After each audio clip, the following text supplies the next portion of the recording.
An balma lamɛnnikɛlaw aw salam aleikum aw tulo bɛ arajo Bamako 24 de kana ka bɔ Mali kɔnɔ na minnu bi kan lamɛn jamana fan o fan jamana kɔnɔ ni jamana kɔ kan k'aw bɛɛ lajɛlen foni k'aw koɲuman dɔn aw sɔgɔlen b'aw ka arajo Mali la Bamako 24 min bɛ n'a bɛ kunnafoni latɛmɛ aw bɛɛ lajɛlen tɔgɔ la diɲɛ ma don o don a balimakɛ n'aw denkɛ Abdulaye Kulibali fɛ k'a sɔrɔ ɲɛmaaba n'i y'a sɔrɔ bɛ tali ka jɛjɛ sari la ale bi ka baaraw bɛɛ lajɛlen jateminɛ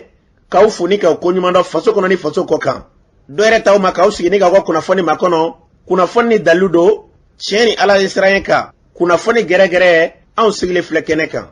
o de kan ka bɛn bi kunnafoni dɔ setuma bi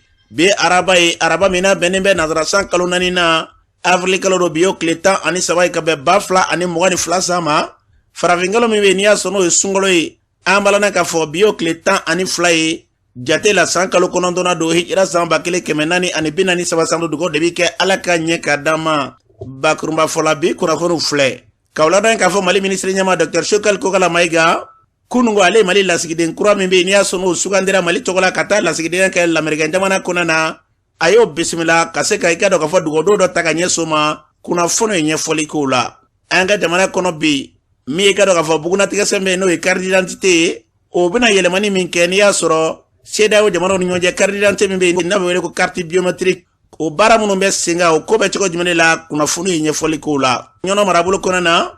kumaw cayalen bɛ bi basigi yalima ko bɛ cogo jumɛn la kunnafoni ye ɲɛfɔli k'o la dɔgɔ firi kabankura pɛgɛ jadewala tigilamaw olu y'u to i ka dɔn k'a fɔ fala kɔfɛla la ni ka mugu ci maa dɔw bɛ olu ye kasara sɔrɔ kunnafoni ye ɲɛfɔli k'o la ka taa se bi an ka jamana kɔnɔ minisiri bɛ an ka jamana kɔnɔ n'i y'a sɔrɔ ɲɛsinnen bɛ Mali ni jamana wɛrɛ ni ɲɔgɔn cɛ ko ɲɛnabɔli ma n'a ma ɲɛ ka fɔ fasodenw tun y'a yɛrɛ k'a fɔ ko jamana ma ɲɛmaw o k'u tɛgɛ bɔ Faransi bolo ka tila k'u ka kumasow datugu k'ale kumana Faransikaw ka kumaso sanfɛla la bɛɛ bɛ k'i ta fɔ kunnafoni ye ɲɛfɔli k'o la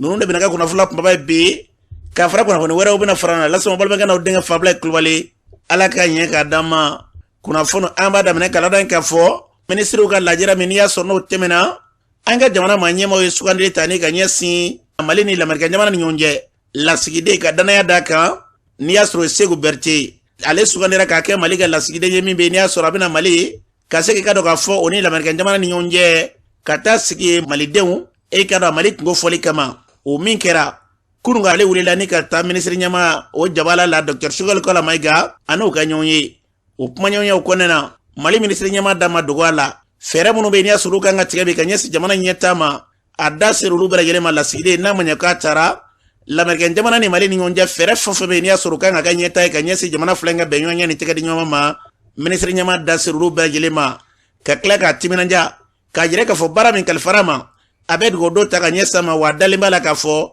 a sugandira fɛn min kama a bɛna taa Mali jɔyɔrɔ fa a yɛrɛ y'a ka nisɔndiya yɛrɛ k'a fɔ ale kana minisiri ɲɛma yɔrɔ la sugandili in kɔfɛ dɔ yɛrɛ cɛda ale bi bilasiraliw ka sigi sen na ka se ka baara min kalifalen b'a ma a kɛcogo ɲuman kama ni maa fila bala ka kuma tɛ dɔwɛrɛ ye ka se ka baara ye k'a bila minɛ kɔnɔ na minɛ min bɛ n'a bɛ kɛ faso ye a ka ɲɛta ye an bɛ dugawu kɛ ala ka kɛ ten n'an bɔra ye an b'a ladan k'a fɔ lakanabaliya bilama lakanabaliya bɛ ka kɛlɛ nka n'a tabalilen kɔnɔ na yɔrɔ dɔw la gɛlɛyaw b'a la ka taa ni ka ɲɛsin yɔrɔ dɔw ma a yirala k'a fɔ ni maa min Masina marabolo lajɛ bi sango bi Kolongo marabolo komini yɔrɔ dɔw bɛ bi ko lakana kɔni k'a bɛ ka sɔ gɛrɛ maaw la dɔɔni kosɛbɛ ka jamana lakanabaaw bɛ ka minnu zalo k'o yɔrɔw la bi na kuma caman bɛ yen waati tɛmɛnen ninnu na dɔgɔfɔlɔ tɛmɛnen y'an dama jadewala tigilamaw tun bɛ ka dankari yɔrɔ caman na Kolongo ka taa i ka dɔn k'a fɔ Tɔgɔlɔnkura yɔrɔw fanfɛla la tiɲɛ don a ma ban dɛ e ka dɔn nka ko lakanabaaw y'u kunbɔli minnu kɛ waati ni waati o kɛmasɔn ye mankan kɔni a b'a la ka nɔgɔya dɔɔni kuma kolomara tɛ dɔwɛrɛ bi sigidala maa caman ka fɔ la ko wulikɛda minnu bɛ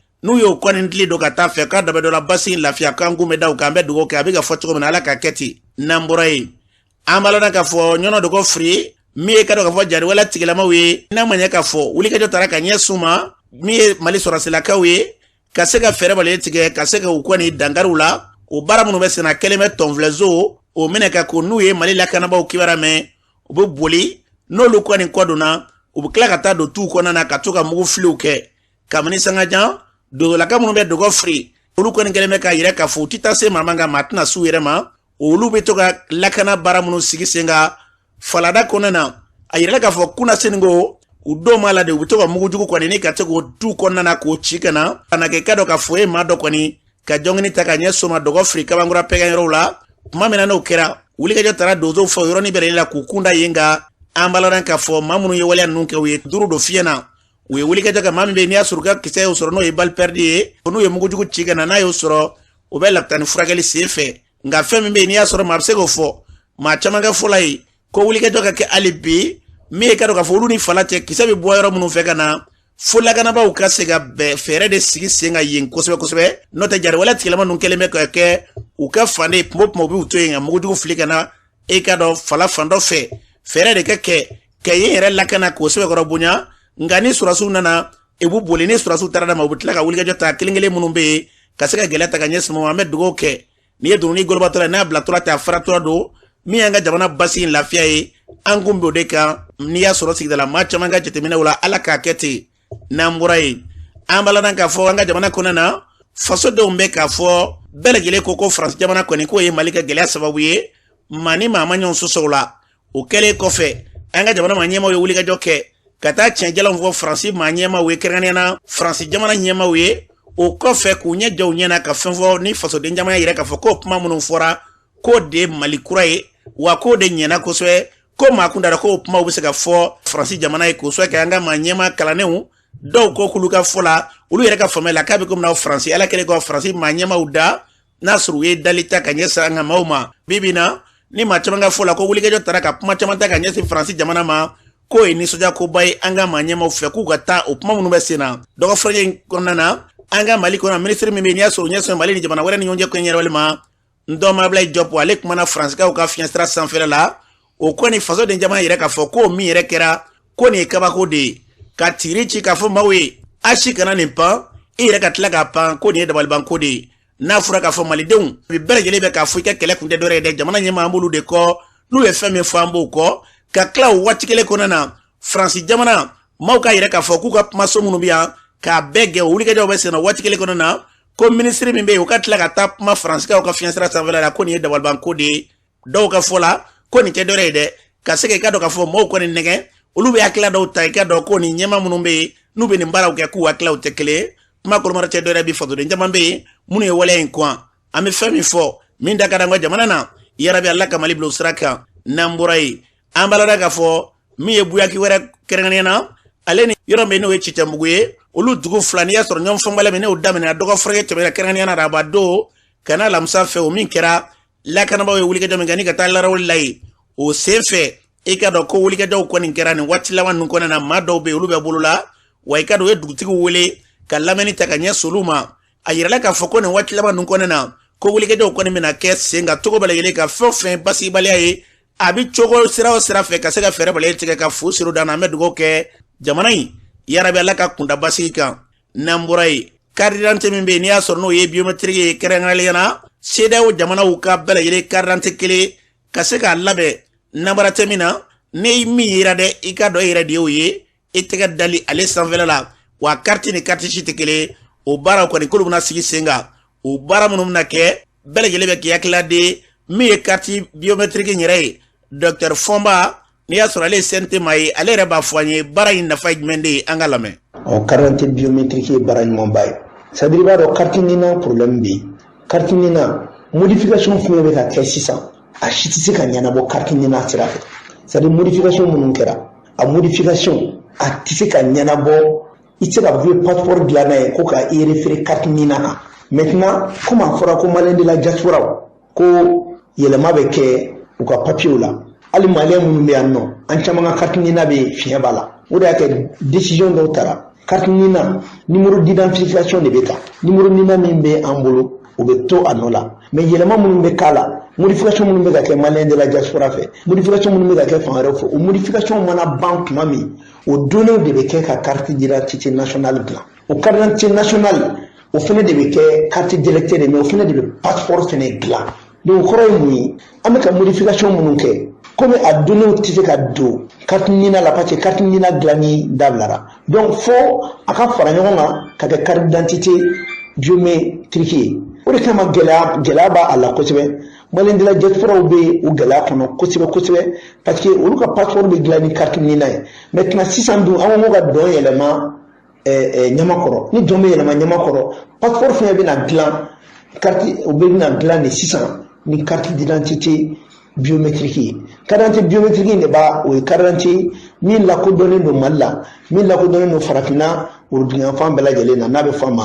ko CEDEAO dans les questions posées ko an ko ka me fe ka bo CEDEAO la mais an ko ka carte d'identité fene biométrique la ko CEDEAO tala o ka no ko dugu amma bo folo alla ngo ngame bo CEDEAO la ame lettre fait bi sankele ne ba molo an bo mais o sankele kono ame 9 milliards sera CEDEAO ni donc ni sankele kono na me 9 milliards sera CEDEAO ye o sankele fene kono carte d'identité mana kanga mo ngolo fene mo mo nya CEDEAO kono yana nga bo la piu bo est ce que ama carte d'identité fene glani dabla kamena bo CEDEAO la ambaladan ka fo ni fi docteur Fomani tu ale kanye ambe dugo ke jamana en konana ko hakili do felo dugo hakili wera betar labo kuma ko mara te do rabi ma chama tunya tani fanga yi ale ka fola e ka do na manya ka fo amina bodi ngama bo folo wuli ga jabala yele ka se ke faso dun ti jo baraw ka ke ko ya kumba de ambe dugo ke ale ka klinyum na nga jamana ka basi na mbura yi mi ayme krena na ka do ka fola ko lidewu uluka kulu o nyema ni ya sorbetali ka sirima olu ye faranyonga ke faranyonga kunye fenj mere de anga nyema lame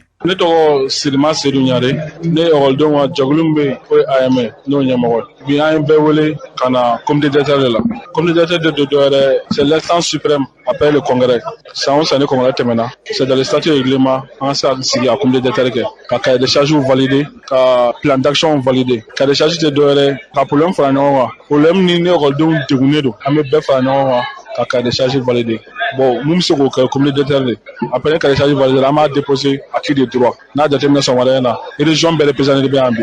adam ne kai fo tabla Tombouctou la Gao région bele pesane be a nous va ségrégé on doit secteur de revendication kana fara Bamako lycée public be il faut gauche faire droite ka lycée public premier be bébé a somarena donc un cérémonie d'ouverture de somarena après cérémonie d'ouverture bolé be fara nyoma enseignement secondaire le lycée ségrégé kada me Tombouctou région bele moni Bamako ta il doit salir le kono kada baraka wa problème be nous degunero so région degunero de problème na o don degunero problème na donc baraka wa ko wati demandon pour ça fait rôle fene ségrégé fara nyoma salle de kono ka problème fara nyoma problème ni o don degunero faculté degunero no be fara nyoma ama déterminer ama sigi ama be fara nyoma ka valider communauté de ba valider après la validation on va déposer le cas de charge auprès des autorités ambaladan ka foni tu es Sirima Seydou Niare afara choko mina nyini fin ala ko ga soro fin ka se ka do ga fo la nyini ko bere ile sawati jamana ka bla basiki mene kono nambura ye misabu ka fe bala ni funani borama o debitu ko bala abike sanwosan no wati seraka baika do mop maiba me ko do turajila walma do shuira walma do erebe atura bala mai folo do frayingo nena me kuna sini kana do de be ku tura bala le koni tununa foni yore na mai folo sere do nyini ngara ko ngira chiko mena ulu nyena le ba nyefo angalame akira nyena parce que ya anga boyoro yi sungolo la mena kila tema yere kaya c'est dit là parce que chef la duna a non personnel problème la do jitrana yi tiar la jitrana ya bora shekeli ama popli dans ce cas ça fait mo wele ça fait mo na uti na mo bla mo sabare no ati ça fait mo no ya ni mai watra bozo no fait bozo na bozo ko solution tala o be chef la dame dans ce cas ayi na la so karandi 191 de ba sans fait ça bisoan kele no na dem sente parce que gabarle no nere ya abunna ga janni sabe negata gabarle no nere arbe mo sauver parce que mo be ko yan fait dem sen tama be jibu chaper kana nu ya arbe mo tama sala mo échapper mo shegi mo tambo ambaloden ka foni tu shira do kanye mimbe namo frane bere jele kan janto yere la koroko kay nga bagoroni mo ga ko ka fa foite bolola ide na ya hagli to yere la adobe do la gele do be ulukundi danga sangani wati be ni de bi fo misabugo mi do ko franye yere ko nay meri burani ka fanye mi chela kado yi ale ko ni takunde ji anake atara da jirisma do de jugoro ka fatu masara mani ya wele o ma ko fole alibi afure dalimbe hospital di malila chenye shikolola moye t-shirt do ba kana min kama ngu ya van ni ya soro tenera blema jete do bula funi yoina ambala da ka fa ko ni fatura talime kata da hospital mali morkula suma ma sora la folo na duntora adobe dola na iwatike shera de baka barake ubata ka boy ka di voir mo ma ulu bita alla sago chogo dawla ka ko onye mamunu be ni ya soro na umunu be na ka matune bawla le dama do bunyango konena abse ka gulige jo keni ka mer wala ka ne jiro sra fe biolon flan an woro binani muga tan saba 76 40 20 13 walama ka wuli blan yere ka nega sira fɛ 76 29 85 15 biolon flanoro mugani kononto bishegin duru tan duru ni ala sonama kuna foni fɛn b'a la o kuna fonu na da kulo kan an ka mara ɲɛma caman bɛ sanga ni waati bɛɛ polosilakaw ka taa sɛbɛrɛkaw ma e ka dɔn nin ɲɔgɔnnaw de bɛ kɛ misabugu u bɛ fɛɛrɛ min tigɛ hali bi ka laɲini min kɛ o de bɛɛ lajɛlen k'i janto i yɛrɛ la n'o kɛra a dɔ bɛ dɔ la ni gɛlɛya ninnu an kundi da o kan an bɛ dugawu kɛ ala k'an ka jamana basigi n'an bɔra yen min ka dɔn k'a fɔ murabaara min kɛra an ka jamana lakanabaw fɛ kumaw cayalen bɛɛ bɛɛ k'i ta fɔ dɔw ko fɛn in k'i ka dɔn ko gɛlɛyaw bɛ ka ta ka ɲɛsin siya dɔw ma n'i y'a sɔrɔ kɛrɛnkɛrɛnnen n'o ye an balima filalakaw ye dɔw ko minnu bɛ yen ko mali sɔrɔsiw bɛ ka fɛn fɛn kɛ k'o ye kɛta de min bɛ yen n'a ni kɛli ka kan min ye si marabolo kɔnɔna na Gambia dugu min bɛ yen n'a bɛ wele ko Gambia Musa Tangara b'an bolo nin waati in na ale ye min fɔ a kan o filɛ. Ne tɔgɔ ye Musa Tangara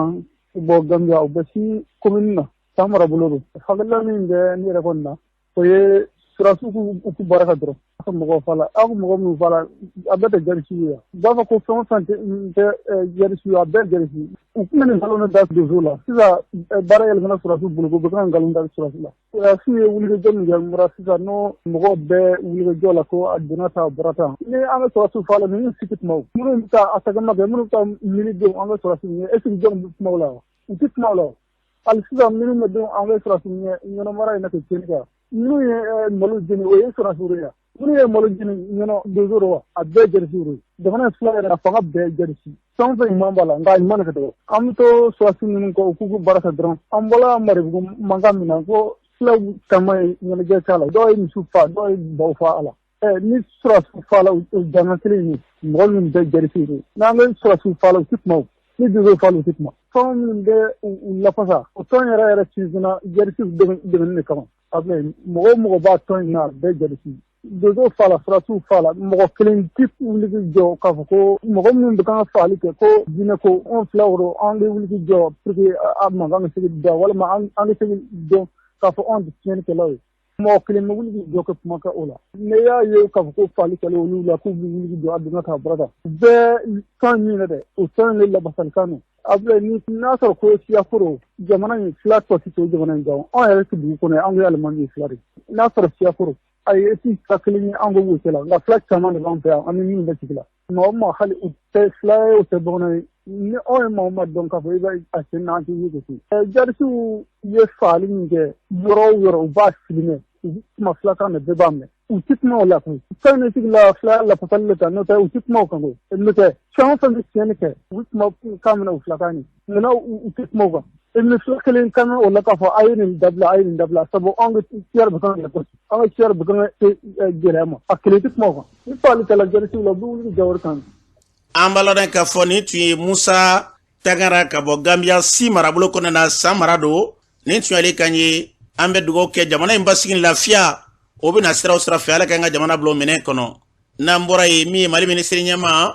ale ni Tapital Pulaku ka ɲɔgɔn ye kɔnɔna na Tapital Pulaku ɲɛma n'i y'a sɔrɔ bɛ tali kɛ min ye Abu Soye a y'a yɛrɛ k'a fɔ fɛn min ye Mali sɔrɔsilakaw ye u bɛ baara min na olu b'u fo a la u b'u waleɲuman dɔn wa u bɛ fɛn min fɔ Mali sɔrɔsiw bɛ ka baara min kɛ baara kɛta de don jamana in lakana olu tɛ jadisi ye bi olu tɛ jadisiya sini wa u ni jadisi tɛ jɛ la u bɛ fɛn min fɔ nka maaw n'u bɛ kuma u ka kumaw ta ka se ka kɛ kuma ye kuma min bɛ yen n'a bɛ bɛnɲɔgɔnya ko fɔ kuma minnu bɛ yen n'a tɛ kalakari e ka don olu la k'a fɔ fila bɛɛ ye jadisi ye ko fila bɛɛ tɛ jadisi ye dɛ i n'a fɔ Musa bɔlen filɛ k'a fɔ cogo min na nka an bɛ fɛn min fɔ gɛlɛya fɛn fɛn min na n'a taara ka ɲɛsin maaw ma i b'a sɔrɔ n'u b'a kɛ u b'a kɛ ni filaw ka kan ye walima ni min minɛn'a la i b'a sɔrɔ o caman bɛ yen o bɛ taa an balima filadenw i b'a sɔrɔ a caman bɛ k'o ye o de kama bɛɛ y'a ta ni k'a kɛ foroba ye n'o tɛ filaden caman bɛ yen minnu yɛrɛ ye kɔlɔlɔ sɔrɔ na wa filaden caman bɛ yen nin ko in man di olu ye fiyewu nka fɛn o fɛn bɛ yen n'i y'a sɔrɔ n'a kɛra ka ɲɛsin ma walima gɛlɛya fɛn fɛn ma na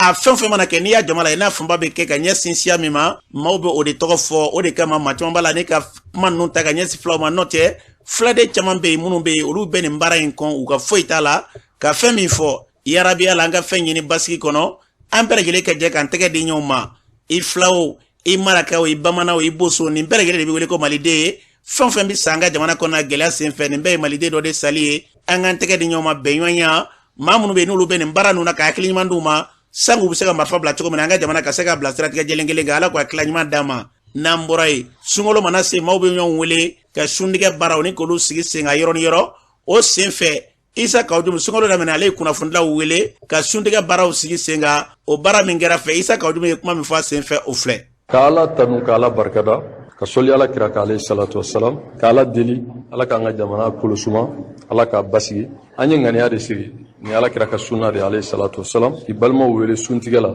surtout diɲɛ kɔnɔ bi kunnafoni jɔyɔrɔ ka bon ka kunnafonidilaw kɛ seere n balimaw do jamanadenw do kunnafonidilaw do ka ɲini an bɛɛ ka duwawu kɛ pour que an ka jamana ka kolosuma ka duwawu fana kɛ pour que basigi ni lafiya bɛ na ani fana k'a yira bɛɛ la k'a fɔ ACRT ye parti politique kura do a bange tuma ma janya mais hakilila ni laɲini mun b'an na an n'an yɛrɛ baara minnu kɛ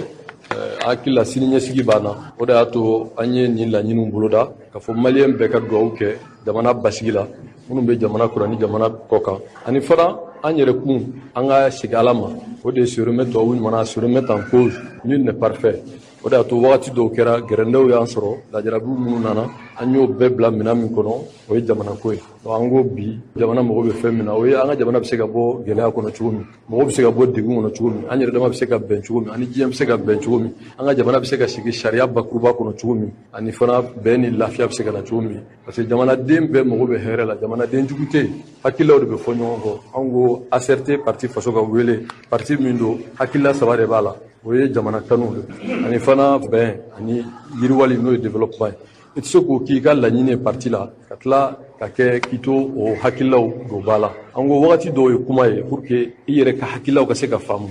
wagati dɔw bɛ yen o ye ka hakili jagabɔ kɛ ka se k'a dɔn tɔw yɛrɛ bɛ yen cogo di ani tɔw bɛ cogo jumɛn na an y'o hakililaw ye an tilara tugun an ko bi a ka kan o tuma mɔgɔw k'a dɔn an bɛ yen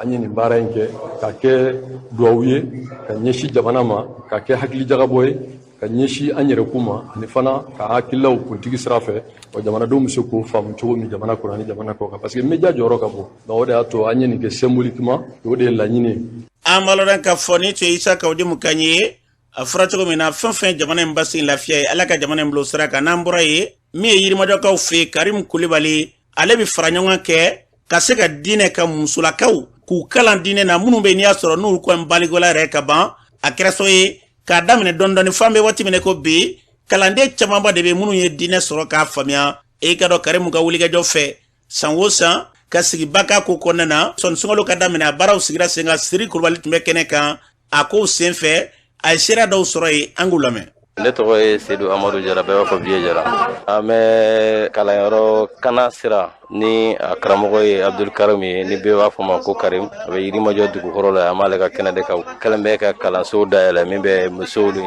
denmisɛnninw kalan u se ka bilasira cogo min na ka se ka kuranɛ dɔn ka kalan cɛlasigi ni u ka denmisɛnninw lamɔcogo ɲuman bɛ se ka nɔgɔya cogo min na bon ne jɔyɔrɔ ye min y'a kɔnɔ depuis a ye kalanyɔrɔ in dayɛlɛ a ye ne kɛ kalanyɔrɔ in a denfa ye a ne kɛ a parrain d'honneur ye hakilina min ye n bila ka don a kɔrɔ i b'a dɔn mɔgɔninfin an tɛ foyi la yan ala ka baara kɔ ala y'an bila ka na yɛrɛ k'an ka baara dɔ kɛ sini an b'o tɔnɔ sɔrɔ donc hukumu kɔnɔna na fɛn o fɛn ye ala ko ye donc denmisɛnninya t'o la mɔgɔkɔrɔbaya t'o la an b'o de kɛ an b'a ala ka bila de la donc silamɛya yɛrɛ dɛmɛ kama ni silamɛya yɛrɛ vraiment kanu kama o y'o de ne yɛrɛ bila ka don ko in jigiya kɔrɔ. Ne tɔgɔ Karim Kulibali ka bɔ Yirimajɔ n ye kuranɛ kalan karamɔgɔ ye baara min bɛ an bolo yan bi o ye ka kalanbila kɛ kalanbila jumɛn don musow de b'an bolo kalanbulon kɔnɔ ka ala tanu ka mɔgɔw wele wulada in na ka na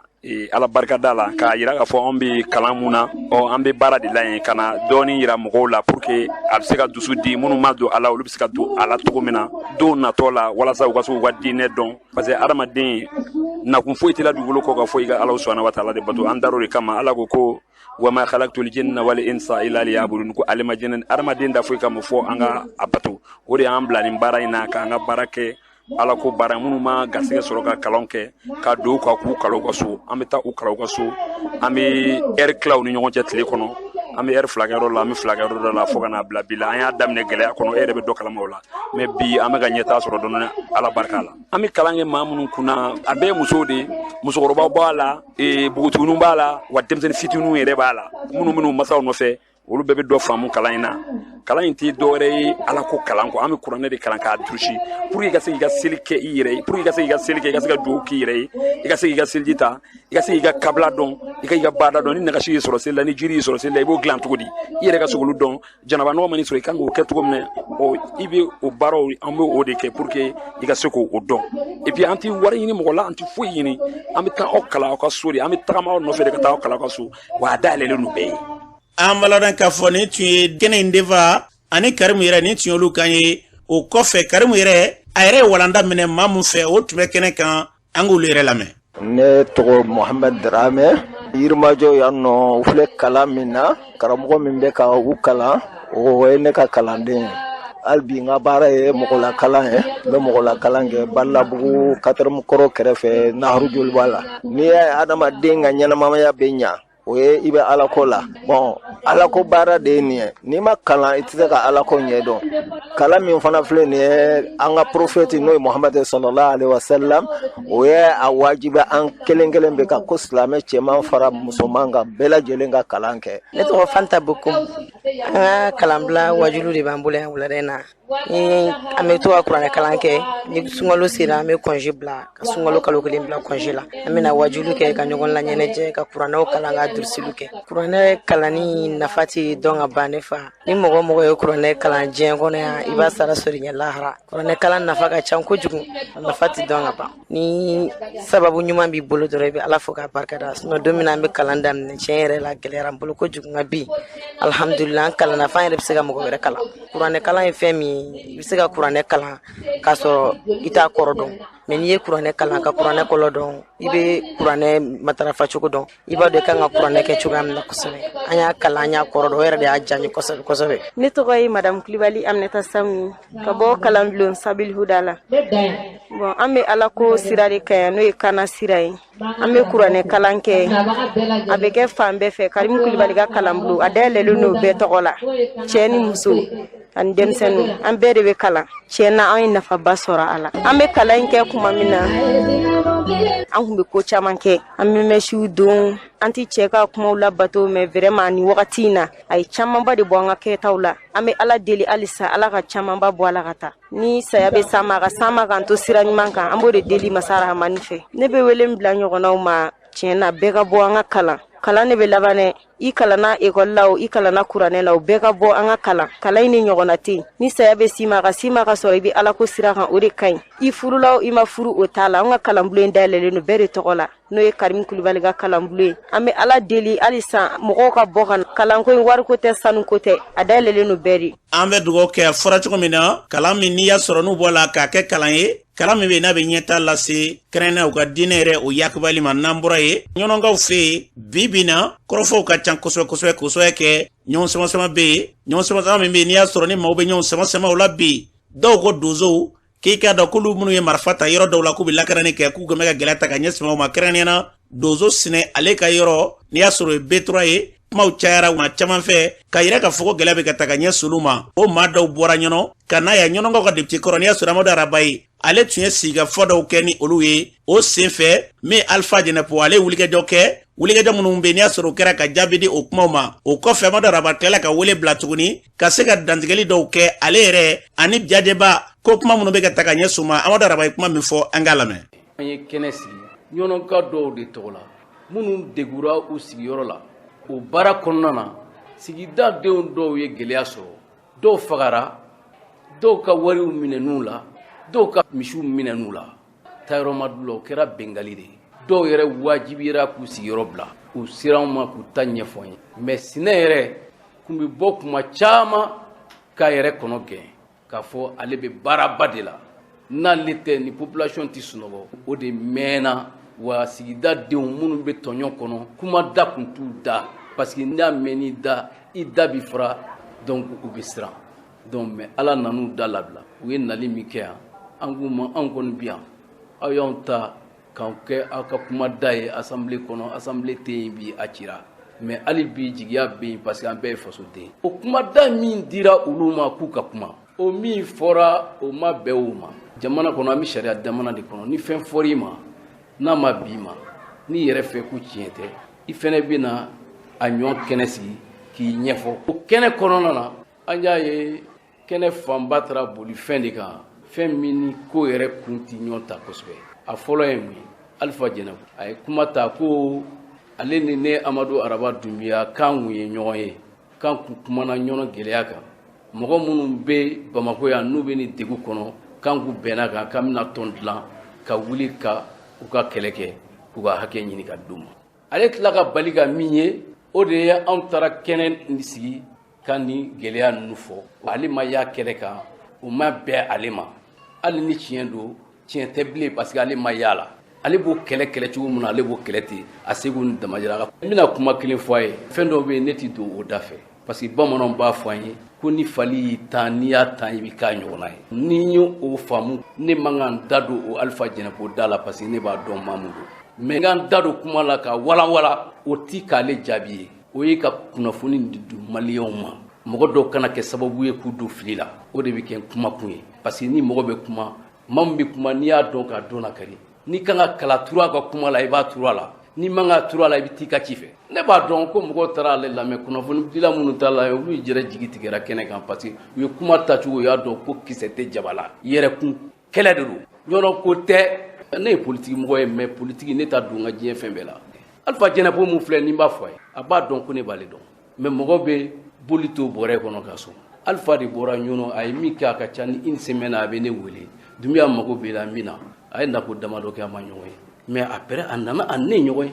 a bɔra a ye min fɔ ye n y'a fɔ mɔgɔ ye ani mɔgɔ min nana a nana mun fɔ a ko Dunbiya an y'i fa kɛlɛli daminɛ o y'a sɔrɔ émission dɔ kɛ k'a fɔ ko bon ɲɔnɔ représentant minnu bɛ CNT la ni problème ba in bɛ ɲɔnɔ u taara k'u da don ɲɔnɔ ko la u bɛ mun na CNT la n'u tɛ se k'o fɔ a yɛrɛ ye crédit kɛ téléphone na k'a to yɔrɔ jan k'a jouer pour que ne k'a mɛn a ko o ma k'u ye Jajɛba kɛlɛli daminɛ ne ko mun na ko Dunbiya anw de farala aw kan a ye tako kelen kɛ mais tako kelen kɛlen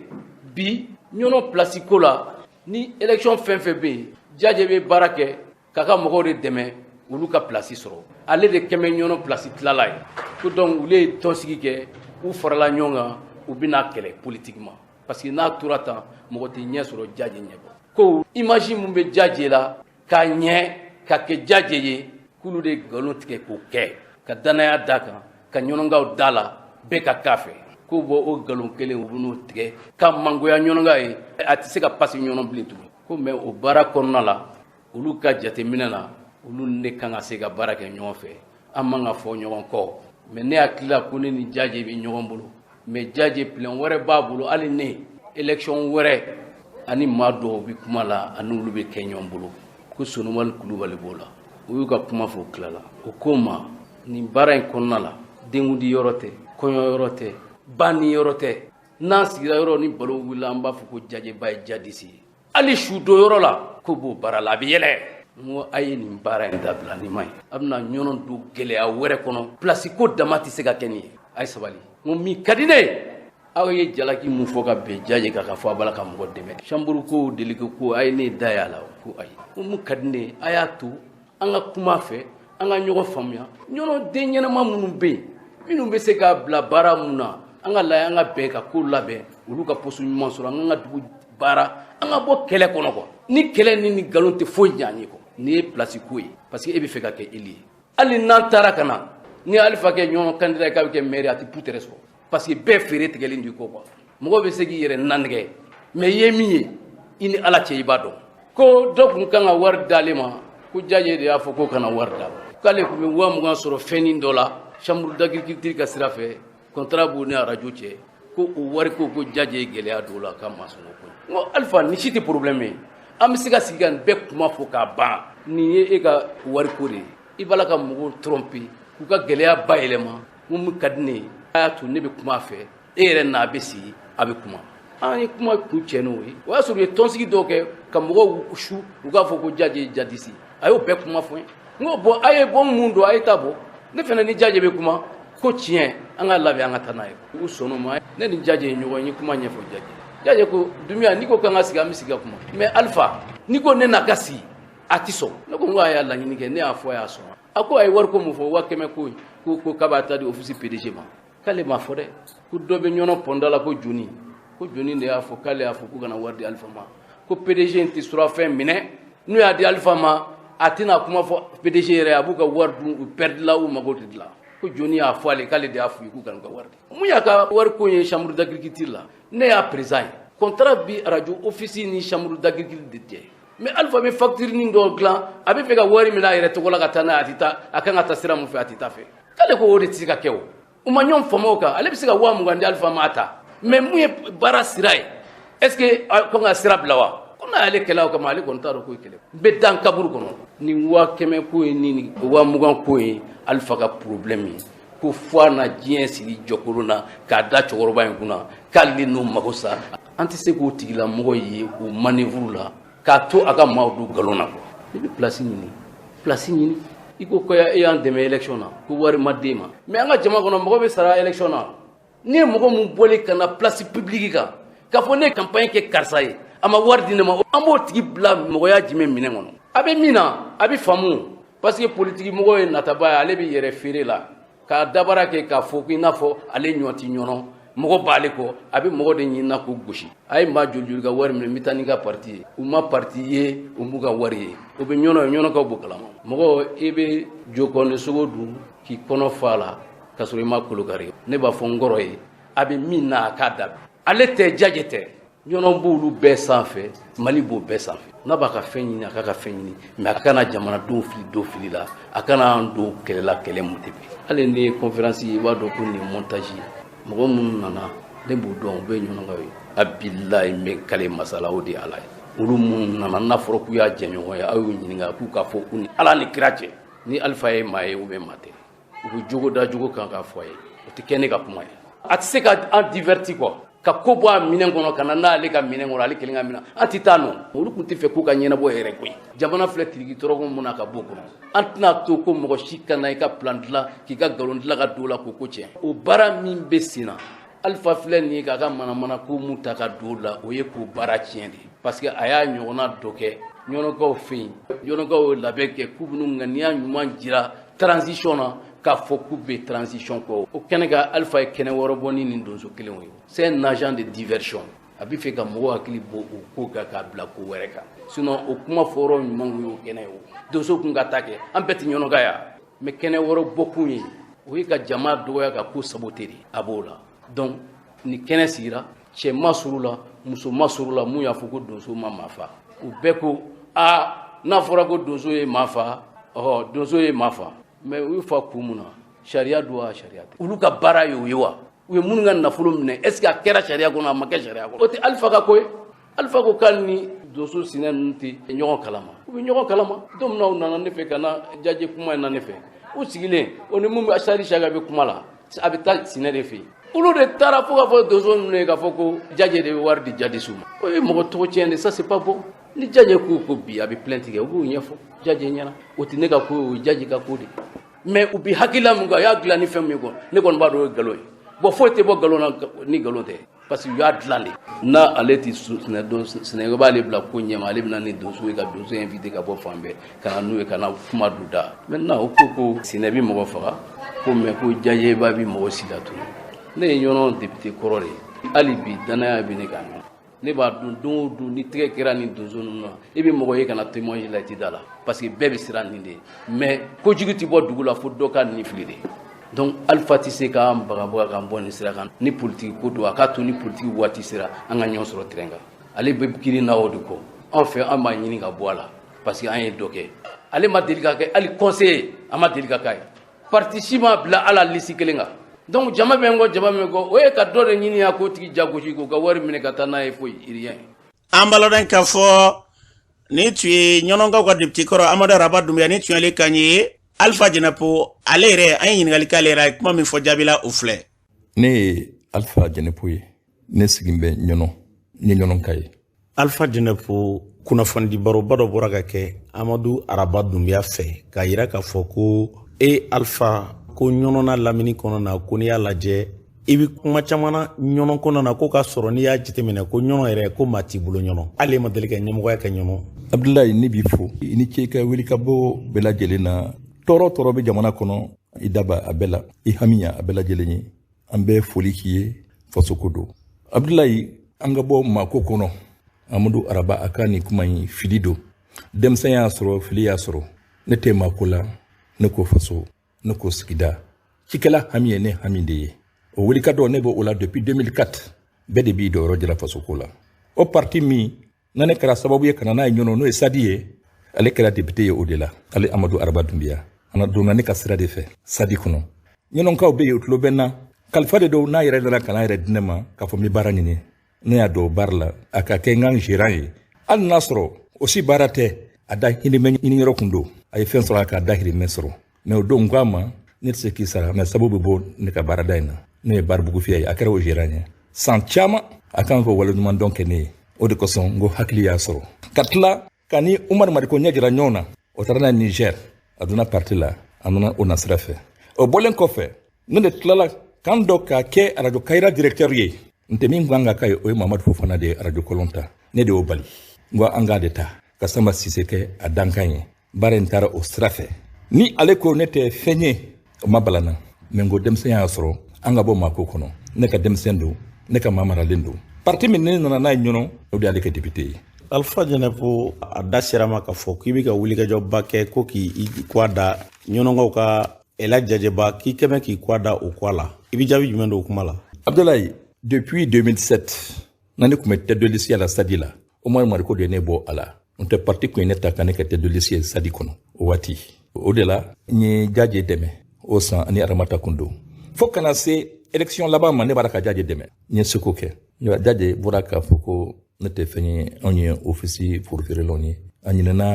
a dɛmɛ ni sirakɔ fili y'a sɔrɔ fo 2007 kana se élection laban ma ne b'a la ka Jajɛ dɛmɛ n taara ka n kɔ da a la laɲini de don u y'a kɛ jama fɛ faso jama fɛ k'a fɔ a ye n kɛ nin ye n bɛ se ka nin ɲɛ aw ye Jajɛ hali n'a sɔrɔ a ma députéya sɔrɔ a y'a tɔgɔ sɔrɔ o san na tako kelen na kana don CNT la CNT min ni a b'a kɔnɔ a mana kɛ sɔrɔ cogo o sɔrɔ cogoya ale fɛ faso bulonba de don a b'a kɔnɔ bi a yɛrɛ kama tɛ dɛ faso dama kama don o la ni a kɛra k'a fɔ ko walew de bɛ tɛmɛ ɲɔnɔ e ma kumana o ye e ma taa i sen don o la o kiri kan ka bɔ i la dɛ o ye wajibi ye dɛ maa kelen ka foro tɛ yen k'o jɛnina k'i taara sen don o kɔnɔ maa kelen tɛ yen k'o sara k'i taara sen don o ka du kɔnɔ maa kelen ka misi ma taa k'i taara sen don o kan o ka du kɔnɔ Abdoulaye ni e m'o baara kɛ wajibi anw b'o kiri bɔ e la ka fɔ i taara kun min kosɔn i n'a man kan o bɛ fɔ n'o tɛ Jajɛ ka wari kama tɛ dɛ a bɛ don yɔrɔ min na o kama don o de ba yɛlɛmɛlen don k'o kɛ Jajɛ ko ye k'o kɛ mɔgɔ ko ye nafolo ko tɛ i ye maa min dɛmɛ 2007 fo ɲinɛ élection bɛɛ lajɛlen na n'a ye fili y'a sɔrɔ i b'a fili yɔrɔ jira la dɛ k'a fɔ Jajɛ i ni nin man kan anw min ta nin kosɔn mais e wuli o wuli e de bɛ taa denmisɛnw kɛ ɲɔgɔn kan denmisɛnw a ye n'an ka transition soutenue ça c'est une instrumentalisation o ye ko labɛnlen de ye anw ko anw bɛɛ bɛ transition soutenue mais laɲini min bɛ yen cikɛla mago bɛ min na anw ko i da ka se o de ma engrais bɛɛ joli la bi 7,000 ani ko e da ma se a ma kɔsɔ in na gouvernement u ye subvention kɛ gaz la miliyari 7 jisɔngɔ de ye miliyari 7 ye cikɛla n'o man kan ka tɛmɛ gaztigiw kan n m'a fɔ n'a man kan dɛ mais cikɛla n'o de ka kan ka tɛmɛ hali gaztigiw kan minnu bɛ gaz la ka kɛ ka gaz la tobili kɛ n ko setigiw de don gaz yɛrɛ dakodɔ na se ye o nka cikɛla ka taa douane ɲini kungo kɔnɔ ni a kɛra k'a fɔ ko faso bɛ dahirimɛ de siri bɛ olu la bɛɛ de ɲɛsin bɛ olu ma engrais yɛrɛ t'i ye ɲɛna k'a fɔ k'a di san gazi ka subventionné 7 milliards cikɛla bɛɛ ka jisɔngɔ ye 7 milliards ye mun tɛ subventionné e Jajɛ e ma se k'o fɔ anw da bɛ se kuma ma dɛ cikɛla a kan ka ye a ka hakɛ kɔnɔ anw ko ten de anw m'a fɔ ka taa montage kɛ fanw fɛ o ye publicité de ye o anw kɔnɔ Jajɛ e b'o de la o anw kɔnɔ Amadou Araba Dunbiya e b'o de la o anw m'a fɔ publicité ko ye anw ko cikɛla mago bɛ min na anw ko ten de Amadou Araba yɛrɛ ka kumaw la ko u ka wulikajɔ kun tɛ dɔ wɛrɛ ye gɛlɛya ye maaw ma sɔrɔ ɲɔnɔ marabolo kɔnɔ na ka wulikajɔ ta ka se k'olu ɲɛji cɛ k'u b'o baara de la ko o de sen tɛ ka bɛn i ma o tɛ o baara la anw y'u ye baara min na o de ye ko donsow ye mɔgɔ minnu tɔɲɔ aw tɛ donso ye aw tɛ justice ye aw tɛ gendarmerie ye fo ka taa aw sigi ka presse wele ka mɔgɔw wele ko a ka kɛnɛ ye nin ye Amadou Araba ka kuma na a k'olu ma fɔ dɛ k'u ye mɔgɔw de wele mɔgɔw yɛrɛ nana ka na fɔ mais kɛnɛ ye olu ka kɛnɛ sigilen de ye o témoignage kɛra o kɛnɛ anw de ko yanni a k'o kɛnɛ sigi a y'o kɛnɛ sigi cikɛlaw ye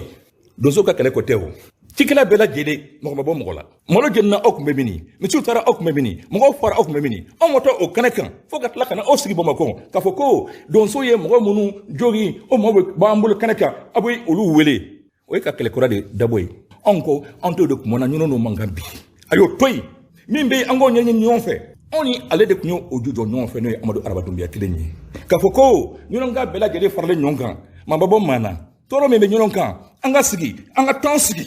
k'a kuma fɔ ka avocat ta ka faso wele cikɛla bɛ jɔda min na jamana ye contrat don ni min ye cikɛla sɔrɔ cikɛla n'a man kan cikɛla ka segin a ka danbe kɔnɔ cikɛla ka segin a ka hakɛ kɔnɔ an kun y'o de fɔ nka mun nana bɔ a kɔnɔ ale Amadu Araba ko donsow ye tiɲɛni kɛ mɔgɔ minnu yɔrɔ k'u sigi anw ko o ko tɛ anw kan tɛ o ma o tɛ olu ka ko ye u ka bɔ o kɔnɔ o kuma de bayɛlɛmɛ filɛ anw bolo k'o kɛ ko wɛrɛ ye an tɛ Jajɛ ko la an tɛ Amadu Araba Dunbiya ko la an b'an ka sigida ko de la u ko ne ko Jajɛ jadisi anw b'a dilan ka di mɔgɔw ma k'a fɔ k'a jadisi ko nkalon da la ne ka kuma ma taa o sira fɛ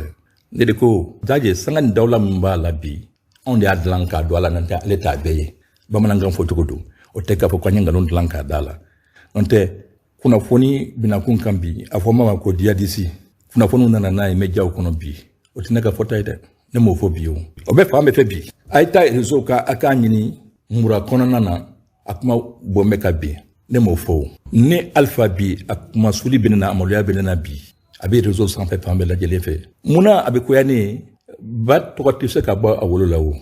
bari ne ka ɲɔgɔngaya bɛ fɔ o kɔnɔna na ka ɲɔgɔngaya bɛ lagosi n'a ye o kuma suli bɛ ne na min ye ala fili ye tuguni o de kosɔn Amadu Araba Dunbiya a filila ka kumaw na a ka a miiri n'o tɛ don min na anw na sigila ka kuma a ko nafolo de dira ale ni Jajɛba denkɛ ma ka taa Jajɛ ni ka don CNT la ka mun kɛ anw ni Amadu ka sigi ka kuma na a da bɔra n'a kuma ye k'a fɔ ko nafolo de dira ale ma ale ni Jajɛba denkɛ Mamadu ma ka taa Jajɛ don CNT la ne y'a faamuya CNT ka taa don CNT la cogo di o kuma wari de kɛra ka CNT ɲini wa ko Jajɛ don CNT la nafolo dira ale ma ani Mamadu Ba ma hakili ma o yɔrɔ ye dɛ jɔn fɔ Amadu Araba Dunbiya seere bɛ na n'a kun miirila o la o don k'a fɔ ale de y'o fɔ a ye min fɔ a tɛna fɔ ni o don ko Jajɛ kanu b'a ale la kuma in man kan lakale ale tulo fila k'a mɛn nka o bɔra ale da k'o fɔ anw ye anw ka dɔnta n'an ka yeta la anw kɛla CNT tɔ yɔrɔ ye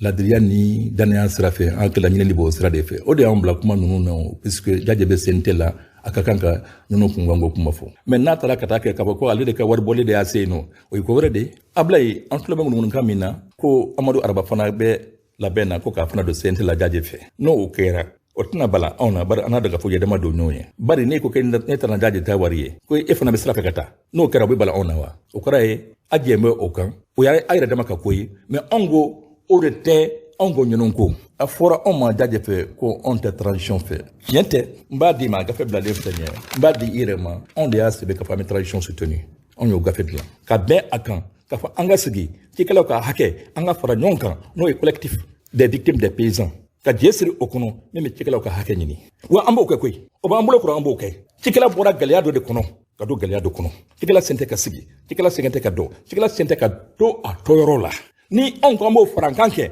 ko anw tɛ transition soutenue an b'o fɔ an bɛ transition soutenue mais an ko cikɛlaw degun min b'u kan transition k'a dɔn faso k'a dɔn état k'a dɔn puisque contrat de bɛ o ni état cɛ contrat ma tiɲɛ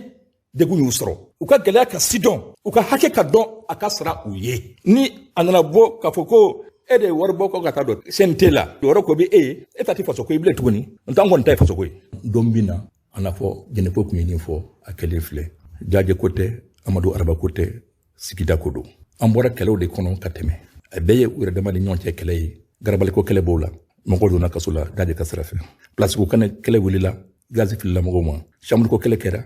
deliko ko kɛlɛ la nin si nafa tɛ sigidenw ka fɔ kɛlɛ ka bɔ kɛlɛ de kɔnɔ ka don kɛlɛ de kɔnɔ ni an nana tuguni k'a fɔ ko a bɛna donsow sigi k'a fɔ ko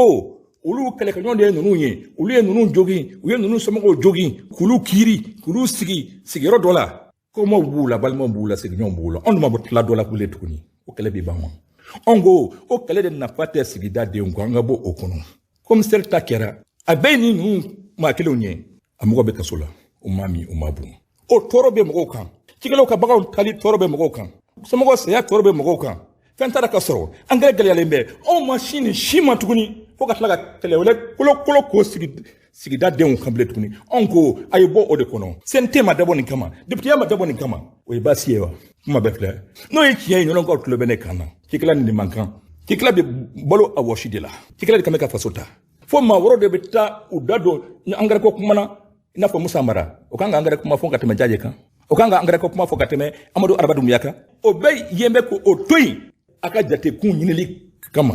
a bɛ jate min kan aw yɛrɛ ye an ko o de tɛ yen o de ka dabila n'a faso ko tɛ an tɛ ɲɔgɔn sɔrɔ foyi la mais tant que u da bɛ politique la anw da b'a la n'u ye min tiɲɛ an b'o fɔ n'u ye min dilan fana an b'o fɔ min ma kɛ an b'o fɔ an b'a ɲini faso fɛ faso k'u kɔ filɛ cikɛlaw la hali bi mugu baara ka ci dɛ dɔ kɛra an b'u fo n'o folan ye mais hali bi mugu baara ka ci hali bi cikɛlaw baara ka gɛn ka bɔ sigiyɔrɔ la an gɛrɛ kɔni a t'i yɛrɛ dɔn ka sa o ba cikɛla bɛna to mini faso dun ka taden dɔ k'a bila baara la faso ka taden dɔ k'a bila baara n'o ye contrat ye fo faso fa k'a kɔ filɛ cikɛlaw la u ye min si don gazetigiw ye o ɲɔgɔnna 2 ni 3 bɛ kan ka don cikɛlaw ye n'o ye subvention ye fɔlɔ a kun bɛ kɛ koyi mais a tigɛra a ko man ka tigɛ o olu n'a ka kan ka tɛmɛ hali gazetigiw kan Ablaye anw bɛ transition fo anw ma dege transition na anw ka ci de tɛ se transition ma anw ka ci tɛ se CNT la a maaw dun bɛ anw bolo ye o maa kelen de fana bɛ anw bolo o bolo kan n'u bɔra k'u yɛrɛ ka hakɛw ɲini u yɛrɛ ye anw ko anw t'o de kɔnɔ kuma bɛɛ filɛ nin ye Ablaye i ni ce an b'a lɔn k'a fɔ ni tun ye Alpha Djenepo ni tun y'ale kan ye an bɛ fɛn min fɔ min ye basigi lafiya ye bɛn ni kelenya yarabi Ala k'o sabati an ka jamana kɛrɛnkɛrɛnna k'a bɛɛ lajɛlen to basigi lafiya jurukuma kelen ka Mali bila a minɛnikɔrɔ kɔnɔna na Ala k'o hakilila sabati n'an bɔra ye an bɛ taa jamana kɔkan na Julajɛ Jakite mun b'e bolo bi karamɔgɔ Ase an bɛ taa RD Congo jamana ɲɛmaa Félix Tshisekedi ka baarakɛyɔrɔ ɲɛmaa kɔrɔ Vital Kamerhe n'o bɛ tali kɛ a ka directeur de cabinet kɔrɔ la kiiritigɛso min bɛ wele ko cour d'appel o tun ye san 13 kaso ɲangili bin Vital Kamerhe kan barisabula k'a nɔ yera jamana nafolo yuruguyuruguli la nka o jaabi selen u ka kiiritigɛsoba dɔ ma min bɛ wele ko cour de cassation olu y'a jira k'a fɔ ko Vital ma jamana nafolo ta wa ko san 13 kaso ɲangili min tun binna kan cour d'appel fɛ k'a tɛ n'o si kɛ tugun nin kuma in kɔni cayalen bɛ an bɛ don min na i ko bi RD Congo o kɔfɛ an bɛ taa Nigeria camancɛ marabolo min bɛ wele ko l'état du plateau Kanam mara la kulu marifatigi caman minnu tun bɛ moto la olu y'u kunda nin yɔrɔ kofɔlen in kan ni ka wale cɛjugu ta ka ɲɛsin yenkaw ma o kɛra sababu ye ka mɔgɔ 50 bɔnɛ u ni na ani ka mɔgɔ 15 ani bagan dɔw minɛ ka taa n'u ye o kɔfɛ an bɛ taa Afrique du Sud jamana ɲɛmaakɔrɔ Jacob Zuma n'a nɔ minɛlen bɛ sariya tigilamaw fɛ ka sabu kɛ yuruguyuruguli ko dɔw ye a ka kiiri tun bilalen bɛ ka ntɛnɛn tɛmɛlen kɔnɔ n'o tun ye avril kalo tile 11 kiiri in kɔni ma se ka kɛ ntɛnɛn tɛmɛlen u y'a bila ka mɛn kalo tile 17 natɔ in kɔnɔ barisabula ko Jacob Zuma yɛrɛ tun man kɛnɛ an bɛ laban ka taa Ukraine ni Russie ni ɲɔgɔn cɛ kɛlɛ o kɔni kɛra sababu ye ni Ukraine jamanaden mɔgɔ 4 ani buruburu 6 n'olu y'u sigiyɔrɔ bila ka taa jamana wɛrɛ la sɛgɛsɛgɛliw ni jateminɛ dɔw kɔfɛ ni lase kɛra cakɛda dɔ fɛ minnu ka baara bɛnnen don maa minnu y'u sigiyɔrɔ bila ka taa yɔrɔ wɛrɛ la olu ka ko ɲɛnabɔli ma n'u bɛ wele nansarakan na ko Haut Conseil des Réfugiés karamɔgɔ Ase nin bɛ dansigi an ka bi kɔkan kunnafoni la an bɛ dugawu kɛ Ala ka bɛnɲɔgɔnya diɲɛ bɛɛ lajɛlen kɔnɔ na k'o sabati an ka jamana k'a bila basigi minɛ kɔnɔna na kalo min n'an fila kɔnɔ la ka se k'ale timɛ ko ɲuman yira an ni alisilamɛ ɲuman bɛɛ lajɛlen la